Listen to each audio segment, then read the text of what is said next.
Bizim içimizde de yankı dişimizde alakka. Käbir Allah'ın sıfatlarını peygambere yönk yapıyorlar.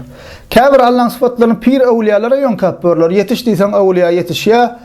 O plan işesten awliya men görüp dur. Plan awliya ve otur yerinden seslensen sen qoraya diyen alakka. Yanlış saatları inanıp yanlış saatlarını hem insanın içine yayırıp yoranlar ba. Otur yerinden sen eşidyan ve halas edip bilecek seni görüp duran yetişip duran ey Allah'ım halas ettiysen halas ediyen bir Allah Teala ba. Ha qalan zatlar näme güýji etse ýanynda bolsa görüp duran bolsa sana näme sebäp bolup biler, kömek edip biler.